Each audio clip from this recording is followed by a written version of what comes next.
অবিচ্ছিন্ন চলক। এটা এটা যদি আমরা করতে চাই, অবিচ্ছিন্ন চলক হচ্ছে যে কোনো মান হইতে পারে, দশমিক দশমিক হইতে পারে, ভগ্নাংশ হইতে পারে, এরকম অবিচ্ছিন্ন চলক হইতে পারে। আমাদের কয়েকটা জিনিস আছে, সেটার মধ্যে একটা হচ্ছে বয়স।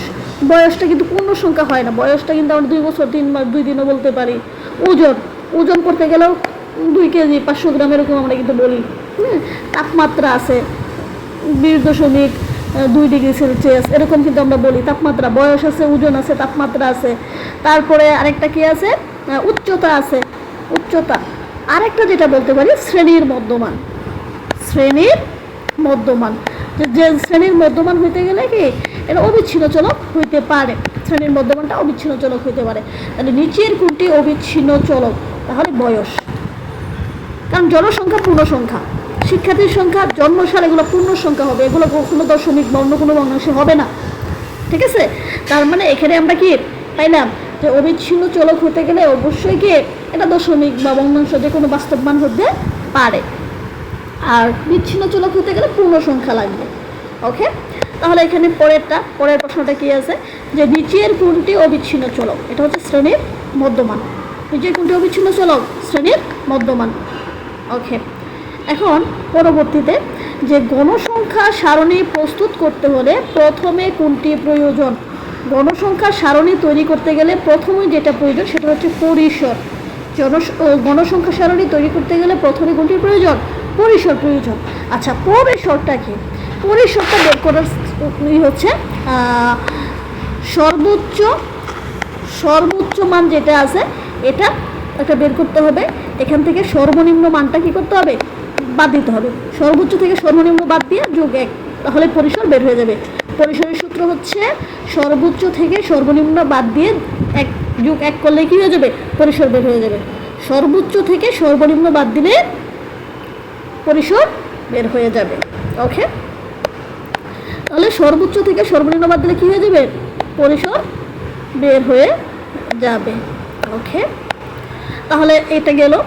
এখন আমরা পরবর্তীতে দেখি কি আছে, যে দেওয়া আছে কি 10 জন শিক্ষার্থীর ওজন কেজিতে 43, 50, 40, 38, 33, 45, 46, 36 এটা দেওয়া আছে। উপাত্তের পরিসর কত? উপাত্তের পরিসর কত? পরিসর বের করতে গেলেই আমাদের কি করতে হবে? দেখতে হবে এখানে সর্বোচ্চ মান কোনটা আছে। সর্বোচ্চ কত আছে আমরা দেখি। এখানে সর্বোচ্চ কত আছে? 35, 43, 43, 43, 45, 50। মেবি সর্বোচ্চ আছে এখানে 50। এই সর্বোচ্চ থেকে সর্বনিম্ন আমাদের বাদ দিতে হবে। সর্বনিম্ন আছে কত? 33। সর্বোচ্চ থেকে সর্বনিম্ন বাদ দিতে হবে। সর্বোচ্চ থেকে সর্বনিম্ন বাদ দিয়ে এটার সাথে কী করতে হবে? 1 যোগ করতে হবে। তাহলে 50, এখানে হচ্ছে 17 আর 1 যোগ করলে কত? 18। তাহলে পরিসর বের করতে গেলে আমাদের কী করতে হবে? সর্বোচ্চ সংখ্যা থেকে সর্বনিম্ন সংখ্যা আমাদের বাদ দিতে হবে, এর সাথে 1 যোগ করতে হবে। সর্বোচ্চ থেকে সর্বনিম্ন বাদ দিতে হবে, এর সাথে যোগ 1 করতে হবে। ওকে, ঠিক আছে। পরবর্তীতে আমরা দেখি যে প্রশ্নটা। আচ্ছা, এখানে একটা সারণী দেওয়া আছে। এই সারণীতে বললো যে 61 থেকে 65, 66 থেকে 70, 71 থেকে 75, 76 থেকে 80, 81 থেকে 85। এখানে দেওয়া আছে গণসংখ্যাগুলো দেওয়া আছে 2, 8, 20, 7, 3 দেওয়া আছে। চতুর্থ শ্রেণীর মধ্যমান কত? চতুর্থ শ্রেণী, তাহলে এটা হচ্ছে প্রথম শ্রেণী, এটা দ্বিতীয় শ্রেণী, এটা তৃতীয় শ্রেণী, এটা চতুর্থ শ্রেণী, এটা পঞ্চম শ্রেণী। ওকে, এখন বলতেছে এই চতুর্থ শ্রেণীর মধ্যমান কত? আমরা জানি শ্রেণীর মধ্যমান বের করি কীভাবে? তোমার নিম্ন সীমা সাথে কি করতে হবে? ঊর্ধ্ব সীমা। নিম্ন সীমা আর ঊর্ধ্ব সীমা যোগ করতে হবে, যোগ করে 2 দিয়ে ভাগ করতে হবে। নিম্ন সীমা এবং ঊর্ধ্ব সীমা যোগ করতে হবে, যোগ করে 2 দিয়ে ভাগ করতে হবে, তাহলে মধ্যমান বের হয়ে যাবে। তাহলে এখানে আমাদের কি আছে? চতুর্থ শ্রেণী কোনটা? 1, 2, 3, 4, এটা হচ্ছে চতুর্থ শ্রেণী। এই চতুর্থ শ্রেণী আমি তাহলে কি করি? 76 আর 80 যোগ করবো, যোগ করে 2 দিয়ে ভাগ করবো, তাহলে কত হয়? 156 2 দিয়ে ভাগ করলে কত? 78। সঠিক উত্তর কি? 78। তাহলে শ্রেণীর মধ্যমানের সূত্র কি? নিম্ন সীমা এবং ঊর্ধ্ব সীমা এই দুইটা যোগ করে 2 দিয়ে ভাগ করতে হবে। নিম্ন সীমা এবং ঊর্ধ্ব সীমা দুইটা যোগ করে 2 দিয়ে ভাগ করতে হবে। ওকে, তাহলে এখানে আমরা দেখি 1 থেকে পরেরটা কি বলছে। 1 থেকে আমাদের 19 পর্যন্ত, 1 থেকে 19 পর্যন্ত যে সংখ্যাগুলি আছে হ্যাঁ, এই 1 থেকে 19 পর্যন্ত যে সংখ্যা মৌলিক সংখ্যাগুলি আছে এগুলো গাণিতিক গড় নির্ণয় করতে হবে। তাহলে গাণিতিক গড় বের করার আগে আবার কিন্তু 1 থেকে 19 পর্যন্ত যে মৌলিক সংখ্যাগুলি আছে এগুলো বের করতে হবে। তাহলে এখানে দেখি আমাদের 1, 3, 5 বেজোড় হইতে হবে, যেটাকে মৌলিক সংখ্যা কোনটা, যেটাকে 1 এবং ওই সংখ্যা ব্যতীত অন্য কোনো সংখ্যা দ্বারা ভাগ করা যায় না। তাহলে আমরা এখানে আমরা কি লিখছি, তো আবার লিখি যে এখানে কি আছে, 1 আমরা 2 ধরি, 2, 3, 5, 7, 11, 13, 17, 19 পর্যন্ত। তাহলে 1 থেকে 19 পর্যন্ত যে মৌলিক সংখ্যাগুলি আছে, মানে 2 আছে, 3, 5, 7 এগুলো যোগ করবো আমরা। এগুলো যোগ করে কয়টা আছে সংখ্যা, এখানে মৌলিক সংখ্যা আছে কয়টা, 1, 2, 3, 4, 5, 6, 7, 8, বলে 8 দিয়ে ভাগ করবো। তাহলে মৌলিক সংখ্যাগুলো যোগ করবো, যোগ করে কি করবো, ততগুলি মৌলিক সংখ্যা তাদেরকে কী করবো, 8 দিয়ে ভাগ করবো, যেটা রেজাল্ট হিসেবে সেটাই। ঠিক আছে, পরবর্তীতে এখন আমরা যাই সূত্র, যে আমাদের যে মধ্যক নির্ণয়ের যে সূত্রগুলি আছে, মধ্যক, প্রচুরক, গড়, এই সূত্র থেকে কিন্তু আমাদের এমসিকিউ থাকতে পারে। মধ্যক নির্ণয়ের সূত্র হচ্ছে NL plus N/2 minus FC, L plus N/2 minus FC into H/FM। তাহলে এখন কিন্তু আমাদের বলা হইতে পারে যে এগুলা কি, L কি, L হচ্ছে যে শ্রেণীতে মধ্যক অবস্থিত তার নিম্ন সীমা, N/2, N হচ্ছে মোট গণসংখ্যা, FC হচ্ছে মধ্যক শ্রেণীর পূর্ববর্তী শ্রেণীর যোজিত সংখ্যা, ক্রমযোজিত সংখ্যা, H মানে হচ্ছে শ্রেণী ব্যক্তি, আর FM মানে হচ্ছে মধ্যক শ্রেণীর গণসংখ্যা। ওকে, তারপরে যে নিচের কোনটি নির্ণয়ের জন্য ক্রমযোজিত গণসংখ্যা সারণী প্রয়োজন। ক্রমযোজিত গণসংখ্যা সারণী তৈরি করার জন্য আমরা জানি মধ্যক নির্ণয়ের জন্য ক্রমযোজিত গণসংখ্যা সারণীর প্রয়োজন হয়, কারণ ক্রমযোজিত জনসংখ্যা সারণী বা গণসংখ্যা সারণী তৈরি ছাড়া কিন্তু আমরা মধ্যক বের করতে পারবো না। একটা হচ্ছে মধ্যক আর একটা হচ্ছে কি অজীব রেখা, দুইটা অপশনে অজীব রেখা থাকতে পারতো।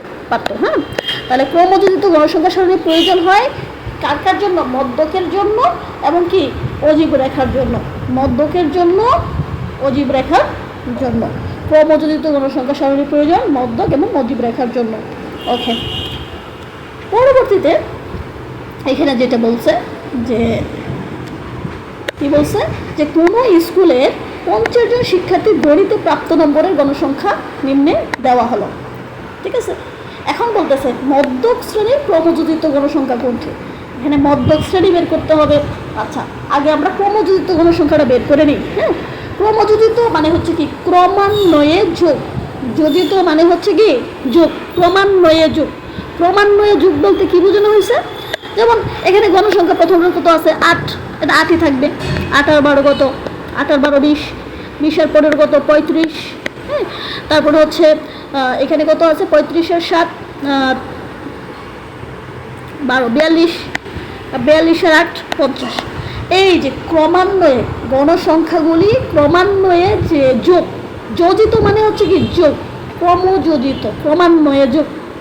তাহলে এখানে 8 আর 12 যোগ করলে 20, 20 আর 15 25, 35, 35 আর 7 42, 42 আর 8 50।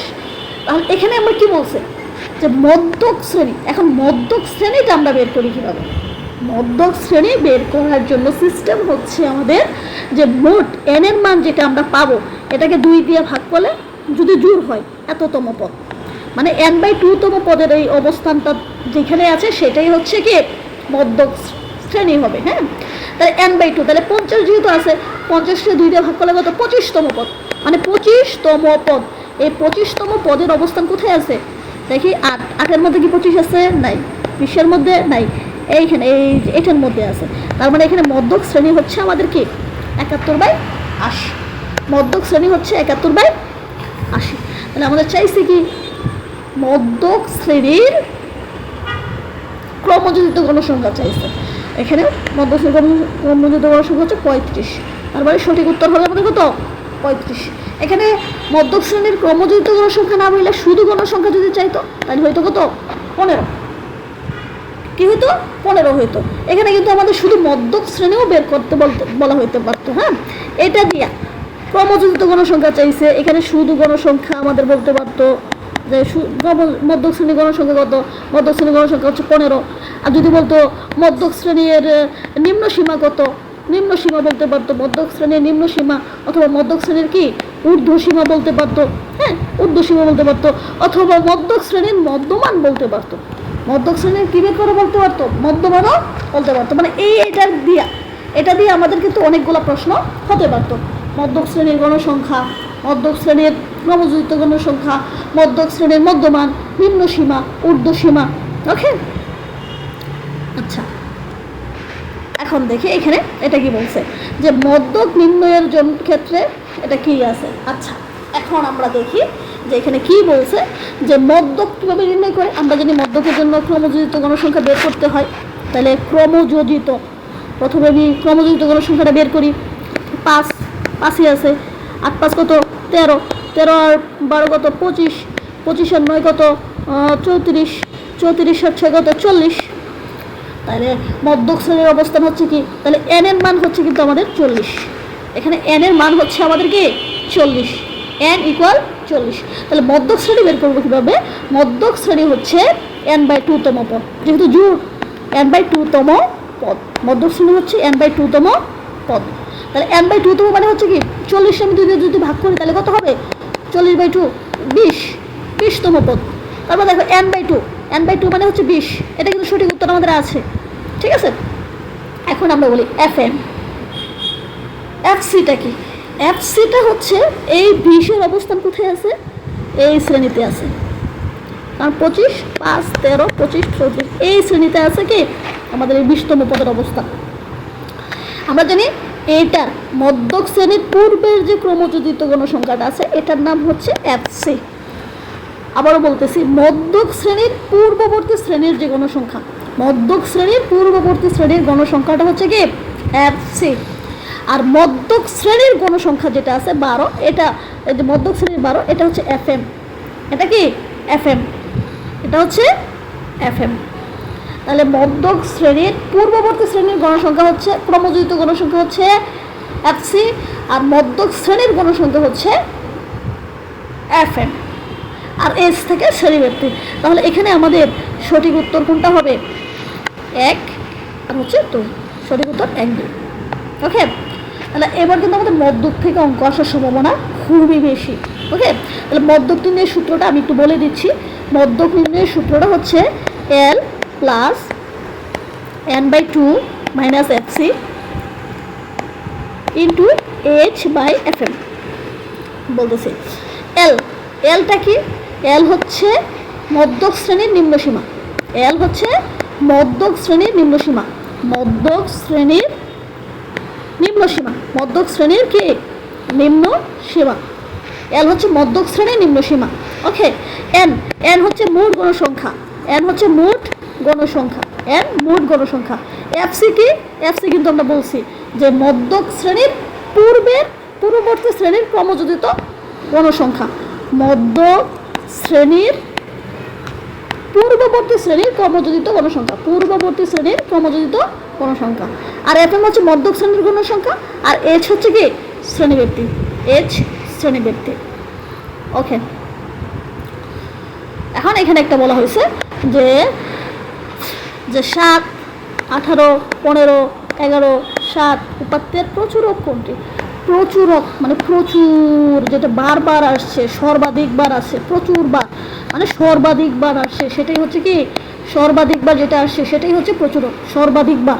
তাহলে দেখি এখানে 7, এখানে 7 কয়বার আসছে, 2বার আসছে, তার মানে এখানে 7টাই হচ্ছে কি প্রচুরক, ঠিক আছে। ওকে, এখন এখানে একটা বলছে যে 5, 11, 13, 6, 13, 6, 11, 9, 6 সংখ্যাগুলোর মধ্যে প্রচুরক কত, প্রচুরক কত, প্রচুরক এখানে সর্বাধিকবার কে আসছে 6 কয়বার আসছে, 2বার, 1বার, 3বার। এখানে কিন্তু 11 2বার আসছে, 13 2বার আসছে, হবে না, তার মানে এখানে 6 হচ্ছে উত্তর। এখন এখানে যদি কোনোটাই যদি সর্বাধিকবার যদি না থাকতো, সবগুলা ধরলাম এখানে দেওয়া আছে 1, দেওয়া আছে 1, 3, 5, 7, 9, কোনোটাই নাই, কোনোটাই সর্বাধিক বার নাই। তার মানে এখানে কি হবে, উত্তর শূন্য হবে। ওকে।